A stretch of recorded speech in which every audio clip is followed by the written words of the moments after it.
This episode of the Royal Insider is brought to you by Covenant Health. Covenant Health, the official sports medicine partner of Johnson University Athletics.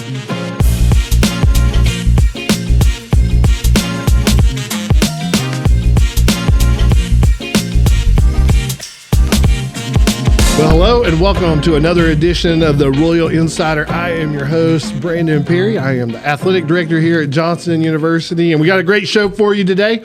With me is Brody Blalock, our brand new cross-country coach. It's not our first year of cross-country, but it is a resurrection of cross-country, which stopped competing, I believe, in 2019. But now we're back. Brody, welcome. What's up? Yeah. Thank you for having me. Yeah, glad to have you. Well, it was a big weekend for the Royals, for sure, and Royals cross-country as we're now officially have competed for the first time. How do you feel? It was amazing. So going out of that world and getting into softball and then kind of coming back into it after so long was really refreshing. Mm-hmm. And then driving 5 hours, just getting to hang with the team and really getting to know each other, listening to music, all that stuff.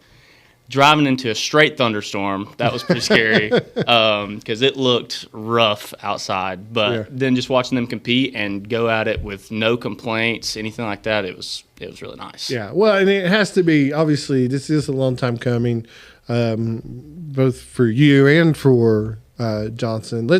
Before we dive into kind of historic concepts here and the historic nature of what this weekend was, why don't you tell our listeners a little bit about you? And obviously you ran cross country in college. Give us a little bit of your background that brought you to this point now.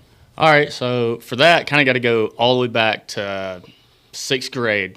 Going in. That's way back. That's way back. Reaching way back in there. Yeah. Okay. But I'll make it worth it. It's a good story. Okay. So go do it and just realize that I'm a lazy little kid. I am not ready to go put in work for stuff like that. You figured this out in sixth grade. Sixth grade. Okay. And quit almost immediately. Didn't do any cross sports. Country? Yeah, and track. Okay. Didn't do any sports for the rest of middle school. Just sat on my butt and played video games. Oh, awesome. And then high school comes around and all my friends go out for track. And I'm just sitting there in the car rider line. It looked like a movie. I was just by myself. Yeah. So I was like, okay, I got to go back out for it. Went out, was pretty good at it. So stuck with it and made some really good bonds with my coaches and learned right there, all right, coaching's for me. Okay. So stuck with it. And I didn't do cross country until junior year of high school. But when I started that, I realized, coaching this is going to be for me. Okay. Which made me chase it in college, did it in college, got the whole experience Reinhardt, yes, correct? Yeah. Reinhardt University. Yeah. But you went there in what year? Graduated 2019, went to college, graduated 2023 from college. Okay. Awesome. So just a young guy right here. Yep, just a young guy, 24. I feel old, though. Yeah, so, that's okay. You're an old soul. For sure. So went through it and kind of got there and realized that my heart was more in helping other people go for it. I was really good at putting in the work when my coach was right there over my shoulder saying, hey, you need to do this. But when I got in at home for the summer, I was really struggling. And it took a lot to kind of figure out why that was. And to this day, it's still something I'm working on. How do you consistently have the best self-discipline you can have? But sure. I've gotten a lot better at it, so that's good. Yeah. But it made me lean more towards, all right, well, maybe this whole thing that you want other people to do well is something you really need to chase as far as coaching goes and all that. So I asked my coach if I could become a manager and became a manager for cross country. And it was Coach Jordan Turner. He took me under his wing, and I was behind the scenes with everything. So while I wasn't running, unless the girls needed a pacer or anything like that, wasn't fast enough to pace the guys at that point. Yeah. But just got to know all the ins and outs of it. And then track season rolls around, and I realize I'm out of shape. And how am I going to run distance track when I don't have the base from cross country? So next best thing was to go to decathlon. Okay. And if you can imagine my skinny butt throwing shot put, was not very good, but it was fun. And I got to learn a bunch because I thought I was going to go be a track coach, and then changes plan. Plans changed, not changes plan. And I accepted a softball job at Reinhardt. Eventually, that led me here, and now we're at cross country. Yeah, so you came here last year, really, and was a GA doing your grad work here at Johnson, helping out with the softball team, and that's where we kind of built the relationship. Applied for the position as it opened, and eventually that's kind of where we landed, right? And so now, you got into your first preseason. Obviously you've not been a head coach. So you found yourself not only as a head coach, but the head coach of a program that is just now starting back, that's being revitalized from years previous, and just hitting the ground running. We really got off to a late start. So tell us a little bit about preseason. Like, how did that work for you? What does it even look like in cross country? So this year it looks a little different because we got that late start. So it was really just trying to get everybody back as quickly as we could. Because, we had some people join a week before preseason. Right. They would have to move in a week earlier than they thought. So that was kind of crazy to put together. But we really just kind of bring everybody in and got practice going and made sure everybody knew each other and tried to set the standard for what we want this year to look like.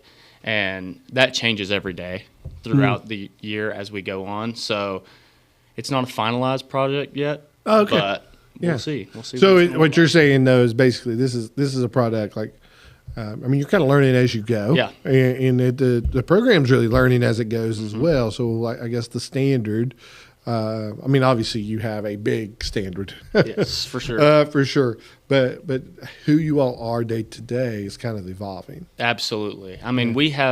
There's not a kid on the roster other than the 3 softball girls that came to college knowing they were going to do athletics. Right. So everyone on roster was either already at Johnson, playing softball, which is those 3 girls, or had committed or, I guess, enrolled at Johnson and just found out we had a cross-country team, and they decided they wanted to do it.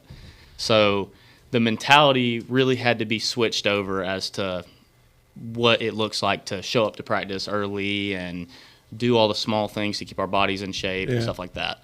Yeah. So as you're building this culture in cross-country, what are the things that, you value? What are the things that you think are important? I try to I was taught growing up all the little things, 15 minutes early. What do you want from somebody who's working for you? How do you work for somebody? And I just want that in the program. So I try to teach them stuff that I've had to learn in real life. Of course, I'm only 24, so I ain't been in it for too long. But my dad, especially, he was always on me. My mom was always on me. Just all the stuff that I learned from them about who do you want to be known as. And that's what I want in the program. At this point in time, the times will come. The practices will help you get to where you need to be. But the person that you are is who I want to look at right now. Yeah. Well, I think that's interesting, too, just to even think about that as a concept. Most of our sports have this, here's the record that we want to be at. Yep. Here's the goal for this year. And yours is going to be, I think just the nature of cross country is going to be different, right? Like it's not necessarily about where you finish. It's more about how do I just get a little bit better today? Which we talk about that with our other sports as well. But what I'm hearing you say is that the nature of who you are kind of determines the outcome. Yeah. Yeah. Totally. Okay. All right. That's interesting. I think maybe one of the biggest challenges, I think, for any cross-country coach or fans of Johnson Athletics is trying to figure out how do you connect with fans, with those who are out there. Obviously, we don't have home cross-country meets, at least not at this point, or even in Knoxville for that matter.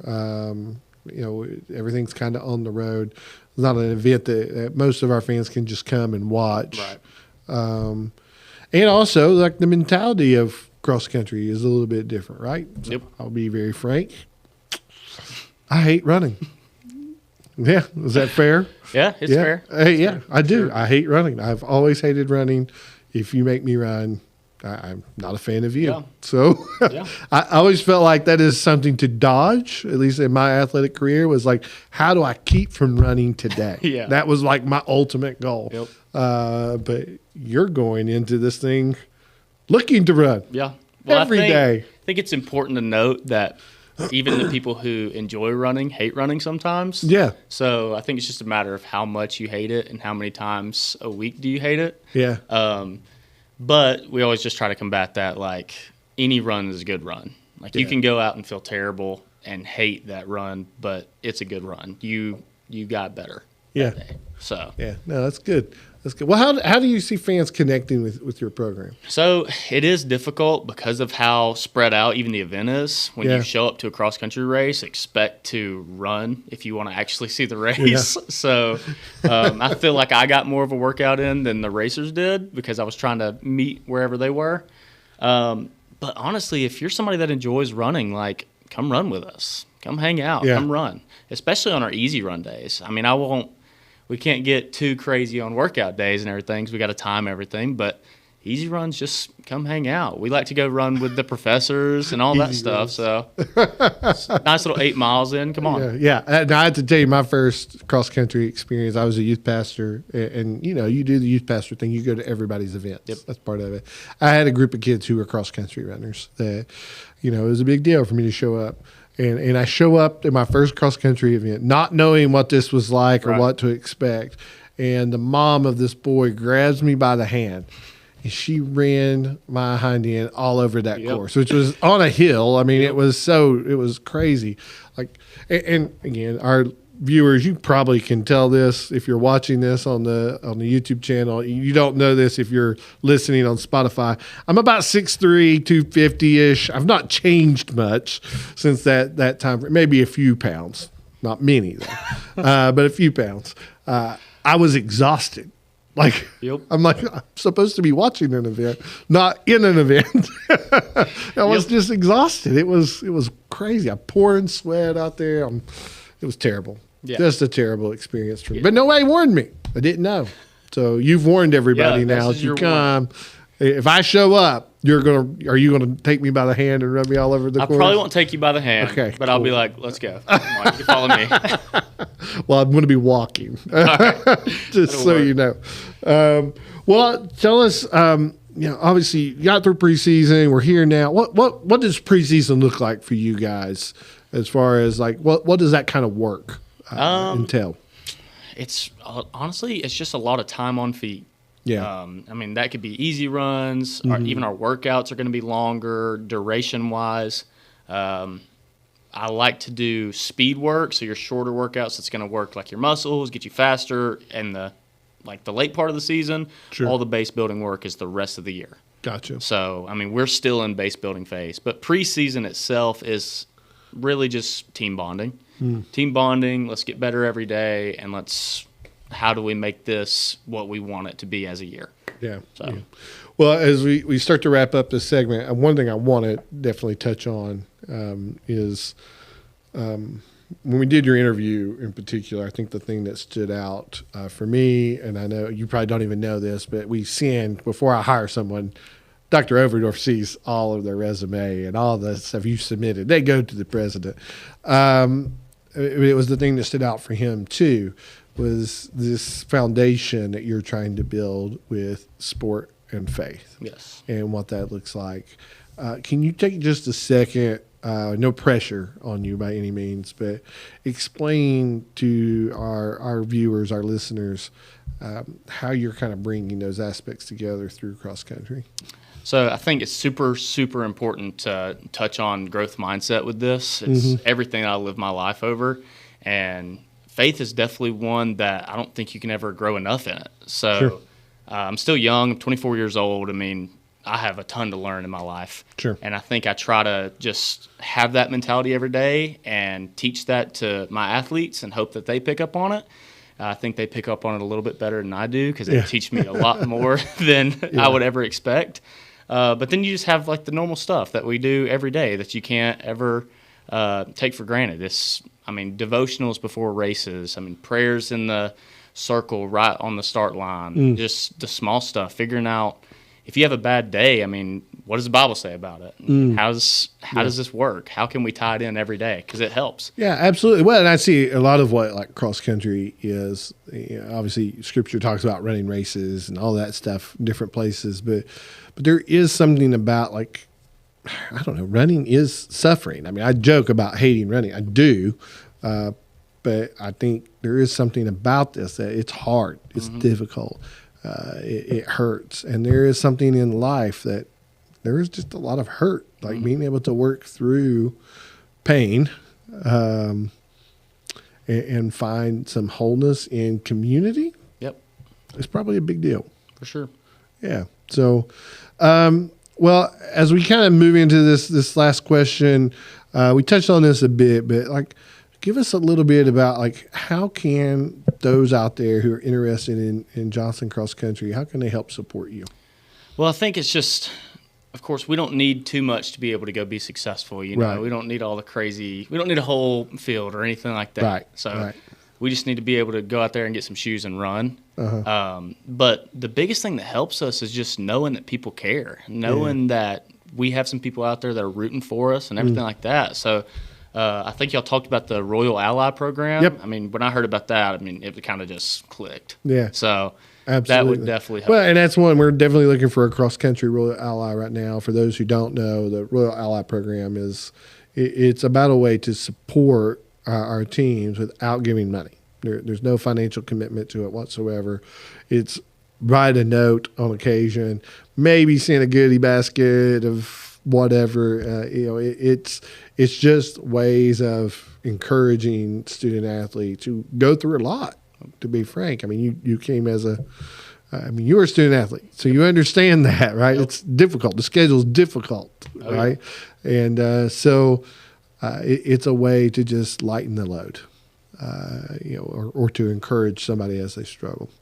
So, well, Brody, I appreciate you being here, and I look forward to what is about to happen with cross country. If you are out there and you're considering cross country, Coach Blalock is your guy. Like, definitely shoot him an email, or how else you want to be contacted. I guess social media, right? Yeah, social media, email, anything like that. Yeah, absolutely. So, well, we'll be right back after this.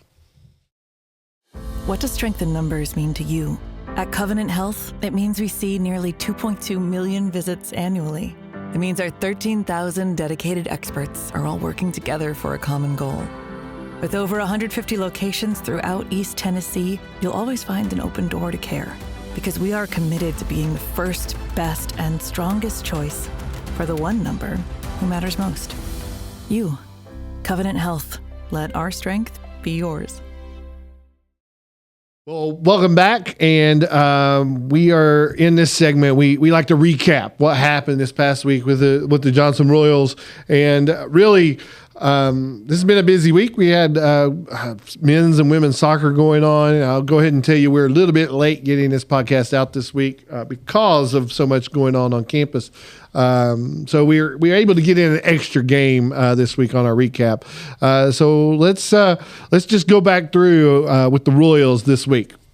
So first up, let's talk about the women's soccer program. They had 2 games in the past week. They went to Dalton State and had a decent showing, I believe, but lost that game 0-2. So yeah, really, guys, I don't know. Obviously, Addison Logan here. I don't think we introduced them at the onset of the episode. So if we did, oh well. But yeah, a tough game. Dalton State's a good program. Really good program. Yeah. It was probably really good for them to get out there and play such a good program this early in the year. Mm-hmm. But yeah, they fought hard, keeping the score low. Just couldn't really get anything going in that game. Yeah, which is going to be the theme of this whole thing. I think it was not a great week on the wins-loss columns for us. But I think our programs definitely fought hard. They followed that game up. The women's soccer team did when Pikeville came to play both our men and women. Women played first and really got off to a decent start, but ended up falling behind and lose 3-7 in that game. Yeah, same type deal there. Got off to a good start. I believe we scored the first goal. Yeah, we did. Pretty early. But yeah, just another. It's just still trying to find our identity a bit as a team. But the girls played hard. It's just very physical. Yeah, very physical very game, physical. both for boys and girls, but especially that women's game. Yeah. Just couldn't really get anything going. Yeah, and I think it was kind of a strange moment where we get out and get the first goal, and our crowd is in it. We had a great crowd show up. Also, shout out to Little Man's Lemonade who came to our game and awesome. Was selling lemonade. They were amazing, and I believe somebody we want to have back. So For sure. if you see Little Man Lemonade out there anywhere, you definitely need to check them out. But yeah, we had a great crowd. They jump out to the lead, and it feels like, oh man, this is going to be a great night. And Pikeville immediately gets a goal, and it's tied up 1-1. And it just felt like the momentum just shifted when that happened, and it never really got going back our way completely. We think we did tie it back up at 2-2 at one point. It was really back and forth the whole game up until the very end, it felt like. And then they kind of pulled away. Yeah, I mean, and I think there was some definitely, like I said, it may not have tied up 2-2. I might be misremembering now, but it never felt like, I don't think the score does this game justice. No. When you see it on paper, it's going to be like, it's a 4-point match, and in soccer that's a lot.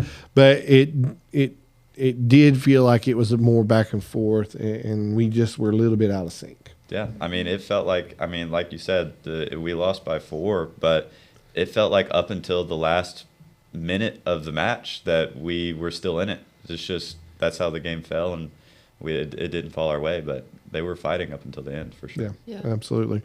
Moving on to the men, they started out the week at Maryville College, which is just down the street from us, and lose a great battle. I actually went to this game and was able to watch it in the rain. I'd be honest with you, I watched a lot of it in my car, but was able to watch this back and forth battle. Maryville has a great team, good program. They had a NAIA opponent previous to us that we thought this was going to be a good measuring stick because they have a really good team this year. We fall 0-1, and like I said, it was a great matchup. Yeah, just another really good program early in the year. Just scheduling good opponents this early is just getting us out to a good start. Well, and it's good because we when we moved to NAIA, a lot of people didn't know this. We actually started out looking at moving to D3, thinking we were going to join Maryville's conference, at least the conference they were in at the time. That was kind of the path we thought we were on at first. And then we kind of shifted and chose to go to NAIA route instead. And really, from the very get-go, we have used a couple of programs as kind of our measuring stick. Maryville, Bryan College, Milligan has been one of those. Those three in particular have kind of stood out as like, okay, this is how we know where we are as we've been on this growth process. For a men's soccer team to go and to have a really tough, tight game with Maryville is great. That's growth. And if you would have known us, 5, 6, 7 years ago, that is not happening in this way. It definitely demonstrates the growth with the men's soccer team. Another game that demonstrates the growth was the second one. So that was Wednesday night. Here we come Saturday, and King University comes to town. King out of Bristol. It's a program that I'm very familiar with, and our boys put up a great fight against a D2 program and lose that game 2-3. Yeah, no, just another fantastic match. That game really could have fallen either way. Really physical game, a lot of yellow cards in that game. A lot. Both teams were super into it, but yeah, our guys were fighting, and it was just really, really good game. Like I said, it could have really gone either way. Yeah, absolutely. So Yeah, one to be proud of for sure. And then we came to Wednesday, Pikeville again here on Wednesday with the men, and it again felt like an issue with just a little out of sync. I wonder the first home conference game if that was an issue for both teams, but we end up falling that game 0-3. Yeah, and that one's just Pikeville is a really solid program. They actually just came off. They beat Bryan, who won the conference last year. They beat them 1-0, and then they come in and it was just a good program. Their defense and just the way they played didn't really give us a chance to really find our rhythm and find our identity, and it was just couldn't really get anything started. Yeah, absolutely. And that happens sometimes. And I do think there's a lot to be said about, you open your conference play at home and you think that's an advantage. But I don't know. I felt like in my coaching days, playing at home was a little bit more, I don't know, it was a little tougher. There's a lot more pressure. Mm-hmm. You're playing in front of your friends, you're supposed to perform, you have this expectation. And often that early going, it doesn't go the way you think it's going to go. Yeah. And things just go downhill. Yep. So I do have a comment real quick. All right. I just wanted to give a shout out to the crowd last night. Oh, yeah. It was great. And the little man's lemon shake-ups were awesome. People loved those. I mean, I saw a consistent line throughout the night, especially during halftime and in between the games. But, man, that crowd, they really showed up. I'm really glad that some of our students and other athletes are showing up to support the teams, because you could just tell the energy kind of switched when they all started to show up. Absolutely. And our fans were really great last night. We filled our bleachers up, and people sitting around the stadium. It was a great thing. Something we hope it continues for sure. So, Addison, here's my question for you. Little man, what flavor did you go with? So I was really debating. Yeah. I'm a strawberry lemonade girl. But since I'm a strawberry lemonade girl, I was like, I got to try something different. And I got just a normal lemonade with coconut and pineapple in it. Oh, yeah. So good. Yeah. So good. I would probably get that every time. I mean, all right. Logan, what did you get? Yours was pretty good. They had a special drink just for us. They called it the Johnson Royal Special. Oh, yeah. And I was like, okay, yeah, you made it for us. We're going to try it. It was, I think, blue raz, grape, and it had edible glitter in it, which is something I didn't know existed, but it was phenomenal. Really good. And then at the end of the night when they were closing up, they were like, hey, we've got these drinks. Do you want one since we're closing up on us? And they made me this peach rings drink, and I love peach rings, and it tasted exactly like a peach ring. Just like a peach ring. It was, both drinks were phenomenal. That's awesome. Yeah. Yeah, I went with the traditional, just straight sweet tea, because I believe sweet tea is the nectar of the gods. I am a good Upper East Tennessee Southern boy, and I heard it was supposed to be really good. No, it was really good. It was great. So again, another shout out, Little Mans. They'll be back. They will be back at our games for sure. And if you are out there and you need somebody to come to one of your events, that's somebody you should look up for sure. So, all right. Well, that does it for our wrap up for today, and we'll be right back after this.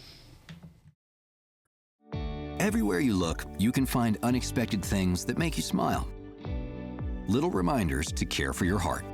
At Covenant Health, we bring more heart to more places. That means more locations, advanced treatments, and expert physicians. Because we know your heart beats for more than just you.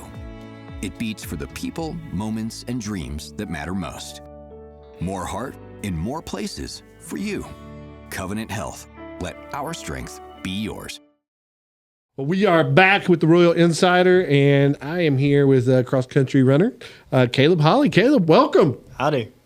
That is a good intro. Howdy, I like that. I didn't get many howdies whenever we do this.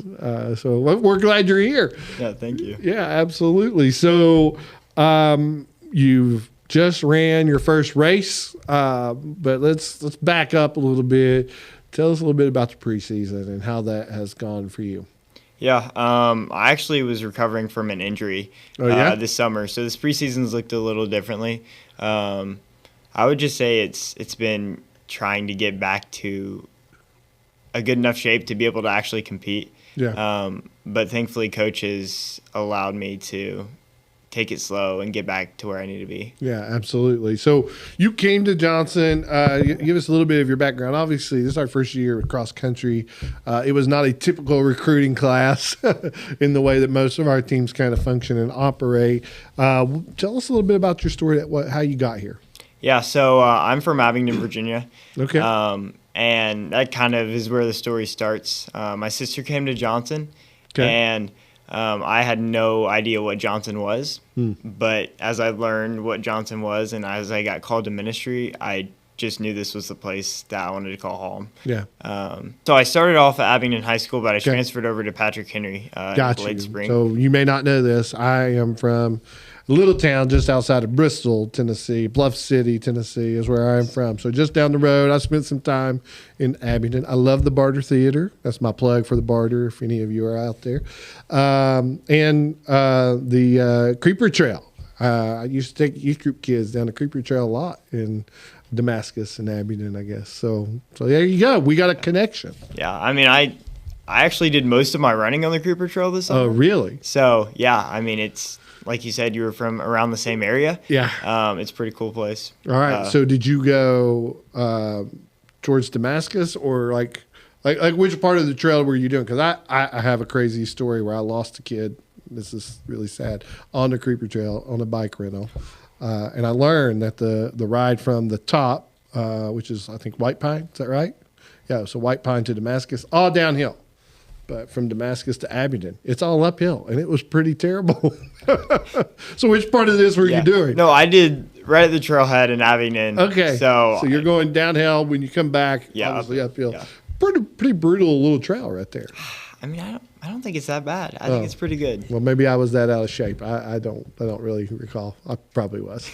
So, anyways, you ran in high school, and now I guess you felt called into ministry. Yeah. So, what kind of ministry you wanting to go into?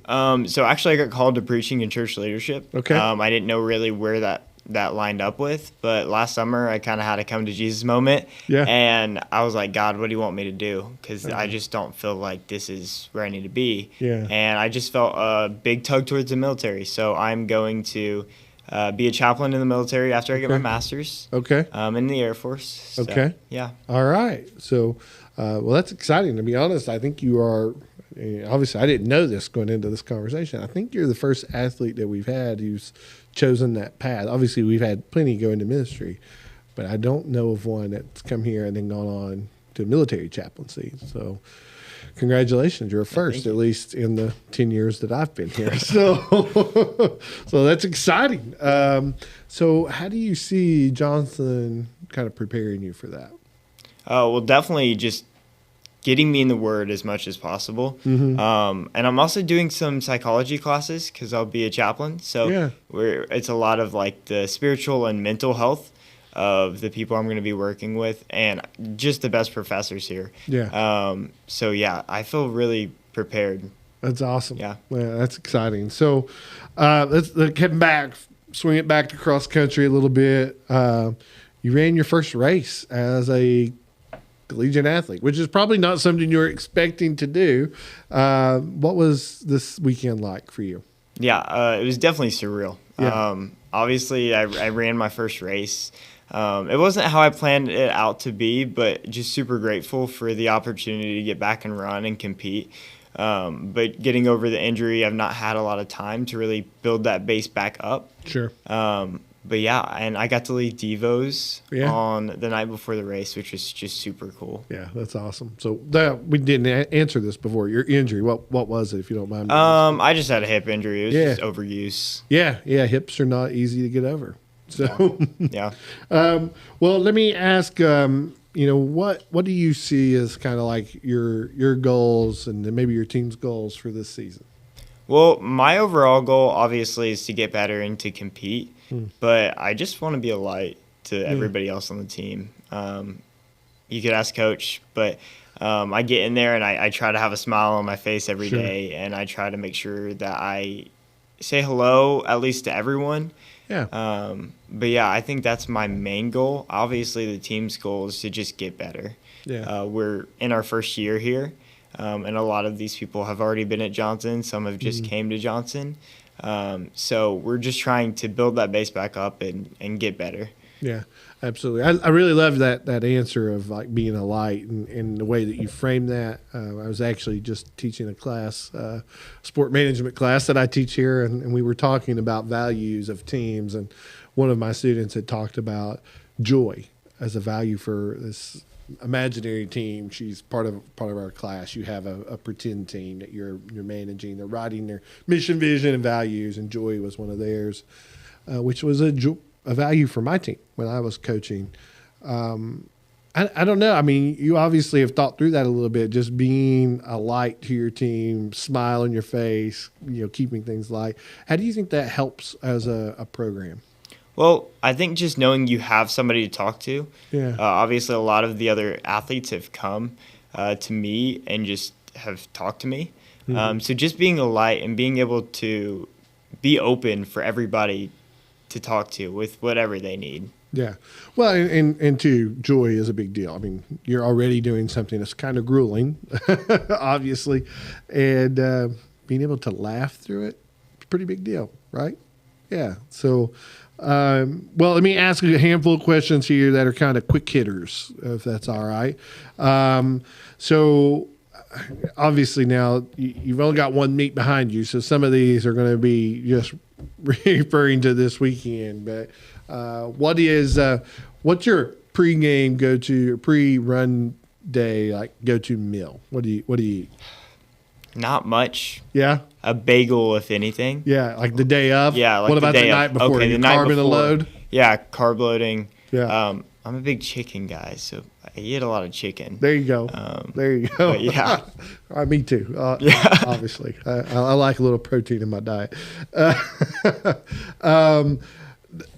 What's if you had to pick a song to listen to pre-run, during run, like what is the go-to song? That's So True by Gracie Abrams. Anything by Gracie Abrams, though. Really? Yeah, just like an hour before I'm competing. Yeah. It's just Gracie Abrams. Addison, if it wasn't for copyrights, we'd be playing this song right here, right now, right? Yeah, we would. So if she is listening, Gracie Abrams is what you said, right? I'm not cool like that. I don't know. Gracie Abrams, we'd love to use your song right here. Yeah, Gracie, hit us up. Hit us up. Let us know.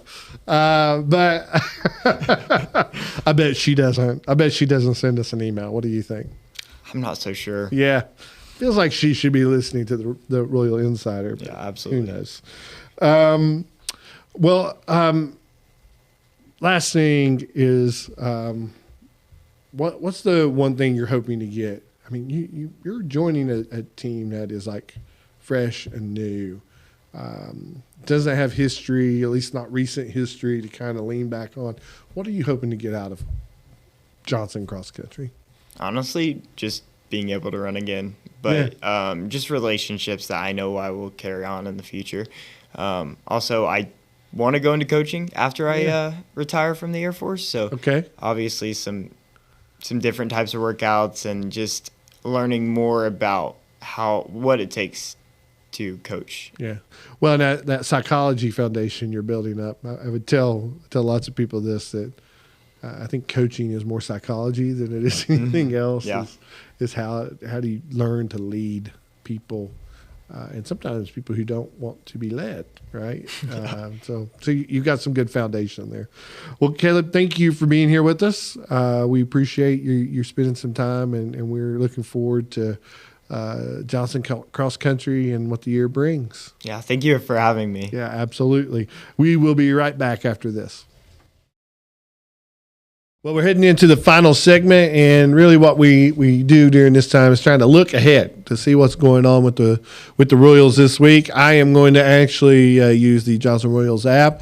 Go ahead and tell you, if you don't have the Royals app, it's something you should get, even though right now there is a technical problem and it's not showing up in the App Store. I hope within the next week that it will. But the Royals app is the best way to follow us and to see what's going on. So I'm going to use it right here to tell you exactly what is coming up. So this week, volleyball heading to Toccoa Falls today, right? Yep. And they're going to play a 2-day series, first at Toccoa Falls, and then I believe they are heading over to Brevard, which is just outside of Asheville, North Carolina, to pick up a game there as well. Volleyball had kind of a light week this week. We had a little bit of time off, but looking to continue this role that they've been on. Yeah, for sure. So, also kind of getting started this week, men's and women's tennis. They are heading over to King University this weekend to get their first matches in. And the same with men's golf this weekend, heading to Bluefield to play in their invitational tournament. So, men's and women's soccer also playing this weekend. They are at Tennessee Wesleyan. Really is a measuring stick for both teams to kind of see where they're at. So, in the conference, Tennessee Wesleyan has had really good success in the AAC, and it's a tough test for both of those teams coming off of a loss, especially. And it's going to be a tough one. Should be a really good game. Yeah, good battle between two AAC opponents, and really what's kind of becoming a bit of a rivalry now between us and Tennessee Wesleyan. Last, women's and men's soccer will also be back here at Johnson on September 17th when they take on Union, both teams. And so if you should definitely make plans to come out and to check that game out. Union always puts out a phenomenal men's soccer team. They get on the women's side as well, but their men's team last year was really good. It is going to be a good test for the Royals again. I'm really excited for this Union match just because our women's soccer team always has super, super close matches with Union. It's always down to the wire. I think the last 3 times they've played, it's been a 1-0 final. So I'm really, really looking forward to see how that one turns out. Absolutely. Well, and I think that's just part of what it means to play in the AAC. Like, it's going to be a battle every single night. So, well, thanks for joining us. That's all from the Royal Insider, and we hope to see you back here next week.